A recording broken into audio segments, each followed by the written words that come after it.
Olá, gente, tudo bem? Hoje eu vou falar sobre Isaías 28. Isaías 28 conta que Efraim será castigada por causa da sua impenitência. Desculpa. Ela começa assim: Ai da soberba coroa dos bêbados de Efraim e da flor caduca da sua gloriosa formosura sobre a parte alta do fertilíssimo vale dos vencidos do vinho. É chamado de bêbados de Efraim porque a cidade de Efraim foi construída numa colina muito fértil.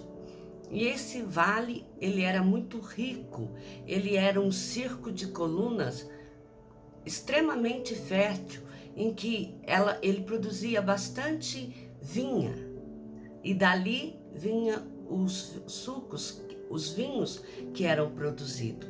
E ali também, quando se diz da flor caduca, é porque ali a beleza daquelas flores que rodeavam o alto da colina de Efraim, ela possuía uma flor chamada caduca, que é também conhecida como flor decídua, que é uma planta que numa certa estação do ano ela perde as suas folhas, geralmente nos meses mais frios e secos, sem chuva, como são os meses de outono e inverno, ou em que a água se encontra congelada, de difícil acesso à terra. Por isso que se chama flor caduca, porque ela vai se perder parte das suas folhas. E por coroa dos bêbados de Efraim, é porque lá no alto de Efraim, que é numa colina, era onde se plantava as vinhas, e as pessoas pegavam, produziam os vinhos, os sucos, e dali eles se embriagavam. E diz: Eis que o Senhor tem certo homem valente e poderoso, este como uma queda de saraiva, uma tormenta de destruição e uma tempestade de impetuosas águas que transbordam com poder, as derribarás por terra. Aí mostra que o Senhor vai enviar um valente, e esse valente poderoso, ele fará com que Efraim perca toda essa sua beleza, que essas flores que ali nascem, elas também se desfaçam. E com isso, a soberba coroa dos bêbados de Efraim será pisada aos pés. A flor caduca da sua gloriosa formosura será como o figo prematuro, a qual alguém o apanha e já o devora, uma vez que ele vai ser destruído antes do tempo dessa flor perder as suas folhas, antes do outono, do inverno, antes que as águas sejam poucas ou congeladas. Assim, Efraim será destruída. E naquele dia o Senhor dos Exércitos será a coroa de glória e o formoso diadema para os restantes do seu povo. Será o espírito de justiça para que se assenta a julgar, e fortaleza para os que fazem recuar o assalto contra as portas. O Senhor dos Exércitos, ao invés de flores caducas e de lugares onde ficam os bêbados, ele fará daquela cidade uma glória, porque ele colocará nele diademas. A gente sabe que diademas são pequenas coroas feitas de pedras preciosas, pequenas ornamentações para a cabeça. E este será o enfeite que o povo terá, e não mais a bebedice, não mais uma flor passageira. E o espírito de justiça, ele passará a julgar aquela cidade, passará a julgar aquele povo, e este vai deixar de ser assaltado as portas como haviam sendo assaltado, uma vez que a justiça não alcançava o povo comum, o povo de Israel, o povo de Judá, que era acolhido ali naquelas cidades. E Deus também fala contra os habitantes de Jerusalém. E ele diz assim: estes cambaleiam por causa do vinho e não podem ter-se em pé por causa da bebida forte. O sacerdote e o profeta são vencidos pelo vinho. Por causa da bebida, erram na visão e tropeçam no juízo. E todas as mesas estão cheias de vômito e não há lugar sem imundícia. Uma vez que os profetas e os sacerdotes estão falando falsas profecias e entregando falsas visões, ele está cercado de imundícies, que são como vômito, porque o que eles falam não procede da boca do Senhor, porque o Senhor não entrega a palavra que ele não há de cumprir. O Senhor não diz uma coisa e faz outra. E isso era o que os profetas em Jerusalém eles estavam fazendo. Eles entregavam que Deus faria uma profecia, cumpriria uma palavra, sendo que não. Exemplo disso, nós voltamos lá em Jeremias, quando Jeremias profetizava que durante 70 anos o povo seria levado cativo. E Ananias não aceitava de jeito nenhum. Ele falava que era apenas 2 anos que o povo seria castigado. Por fim, Deus feriu de morte esse falso profeta, que no prazo de 7 meses faleceu, dentro daquele ano em que ele cumpriu, ele entregou essa falsa profecia, porque o Senhor não aceita que ele diga uma coisa e as pessoas entreguem outra palavra. Ele não aceita que pessoas digam coisas que ele não disse. Ele não dá sua glória a ninguém. E uma vez que os sacerdotes e profetas estão embriagados, estes só trazem a indignação do Senhor. A quem, pois, se ensinaria o conhecimento? E a quem se daria a entender o que se ouviu? Porque o conhecimento, ele é formado sobre o entendimento de preceitos sobre preceitos, e mais preceitos, de regras sobre regras e mais regras. E uma vez que as pessoas que esses sacerdotes, que eram embriagados, que entregavam falsas profecias, eles não entendiam os verdadeiros preceitos, as verdadeiras regras do Senhor, aí o Senhor começa a questionar para o povo a quem ensinaria o conhecimento e a quem se daria a entender o que se ouviu. Por lábios gaguejantes e por língua estranha falará o Senhor a este povo, ao qual ele disse: este é o descanso, dai descanso ao cansado, e este é o refrigério, mas não quiseram ouvir. Assim, pois, a palavra do Senhor lhe será preceito sobre preceito, preceitos e mais preceitos, regra sobre regra, regras e mais regras, para que vão e caiam para trás, e se quebrantem, se lancem e sejam presos. Porque o jeito do Senhor tratar com eles vai ser o seguinte: uma vez que o sacerdote e os profetas estão entregando palavras e profecias que Deus não disse, Deus levantará pessoas mais simples do povo, anciões, que esses entregarão palavras gaguejantes, porque eles falarão de forma a não estar assim, se sentindo convicto com aquilo. E uma vez que eles estarão falando de forma gaguejante, por fim, eles cairão para trás, porque eles se arrependerão daquilo que eles estão ensinando.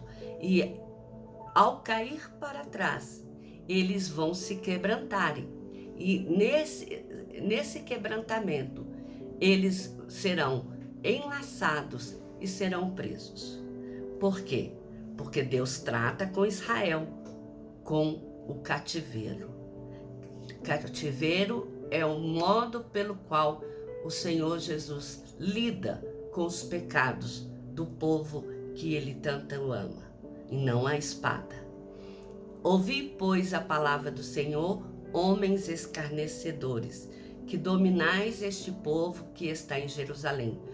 Porquanto dizeis, fizemos aliança com a morte, e com além fizemos acordo.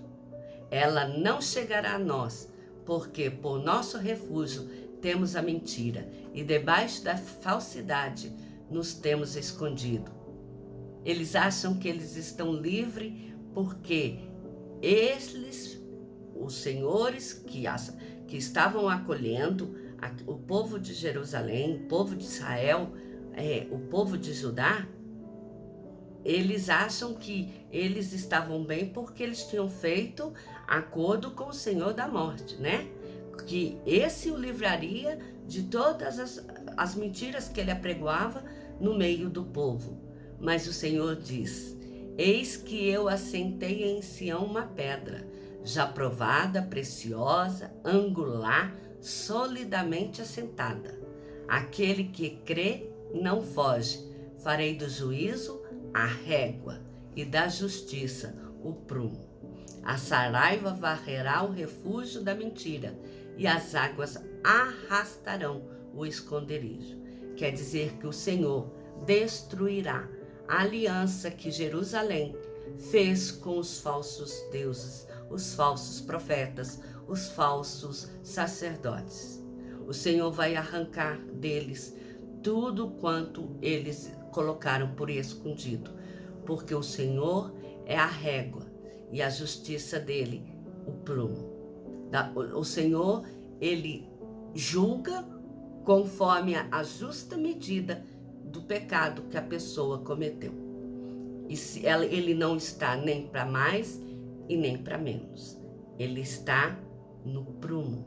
Ele está de forma uníssona, unificada. E a vossa aliança com a morte será anulada, e o vosso acordo com a lei não subsistirá. E quando o dilúvio do açoite passar, sereis esmagados por ele. Passará amanhã, manhã após manhã, e todos os dias e todas as noites, e será puro terror o só ouvir tal notícia. Só de saber que haverá um dilúvio, haverá um açoite que castigará esse povo em Jerusalém, já será o bastante para deixar aquela cidade aterrorizada. Já será o bastante para castigar aquele povo pelo mal que estava fazendo a Israel. Porque o Senhor se levantará como o Monte Perazim. O Monte Perazim é o mesmo Baal Perazim, onde Davi obteve uma vitória quando ele lutou contra os filisteus. E se irará como no vale de Gibeão. Gibeão foi o local onde o Senhor entregou os amorreus nas mãos de Josué e dos filhos de Israel, em que o sol se deteve e a lua parou, até que o povo de Israel se vingou de seus inimigos. Então agora vou ler sem as explicações para ficar mais fácil entender. Porque o Senhor se levantará como no Monte Perazim e se irará como no vale de Gibeão, para realizar sua obra estranha e executar o seu ato inaudito. Quer dizer, ele dará a vitória a Israel e fará coisas que o povo jamais pensou em fazer. Como, por exemplo, quando Gibeão, lá no vale, teve Josué e os filhos de Israel lutando e o sol e a lua ficou parada, né? A lua se deteve, ela não apareceu porque o sol não se pôs. Não me mais escarneçais, para que os vossos grilhões não se façam mais fortes, porque já do Senhor ouvi falar de uma destruição, e essa já está determinada sobre toda a terra. O Senhor terminará com aquele povo de Efraim, e é um povo que acolhe a cidade de Jerusalém, aquele lugar. Então, tudo aquilo será destruído. porque o Senhor vai tratar com aquele povo. E Deus continua que é grande em sabedoria, e ele diz: inclinai os ouvidos e ouvi a minha voz, atendei bem e ouvi o meu discurso. Porventura lavra todo dia o lavrador para semear? Sulca a terra e a esterroa? Não, não é todo dia que o lavrador ele vai lá e remexe na terra para plantar. Pelo contrário, o Senhor explica que quando a superfície da terra ela já está nivelada, não se espalha o entro. E também ele não semeia de qualquer jeito o cominho. Ele não lança o trigo em leiras, ou a cevada no seu devido lugar ele coloca, ou a espelta na margem. Pois o seu Deus assim instruiu devidamente e o ensina. Quer dizer, o lavrador sabe como vai agir. Por quê? Porque ele sabe que o entro não pode ser trilhado com instrumento de trilhar, dada a sua fragilidade, e que sobre o cominho não pode passar as rodas de um carro. Aquelas rodas de madeira puxada por animais, elas não podem passar por cima do cominho. E mostra que com a vara o sacerdote ele espalha o entro, e que o cominho já precisa do pau, que é uma madeira mais forte. Então mostra que, por acaso, é esmiuçado o cereal? Não. O cereal, o lavrador só esmuça, ele só debulha quando for usá-lo para passar em cima dele a roda e fazer alimento, fazer farinha, ou inclusive alimentar o gado, alimentar os seus rebanhos.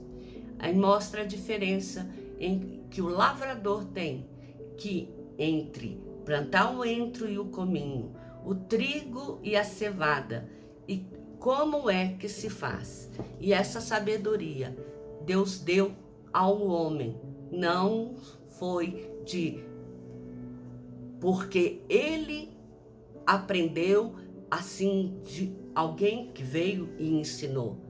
Deus deu sabedoria natural para que a pessoa ela experimentasse e ela percebesse que tal modo de agir era bom para aquele fruto, era bom para aquele cereal, era bom para aquele vegetal. Mas daí, esses conhecimentos, eles foram aprendidos e passados. E que é dessa forma que ele vai mostrar que a sabedoria, ela vai ser passada com entendimento agora. E não vai ser passada como os sacerdotes e os falsos profetas estavam passando. Um conhecimento que era passado de forma a não importar com aquilo que estava sendo entregue, mas visando o bem-estar daquele que ouvia a mensagem. Que Deus abençoe cada um de vocês.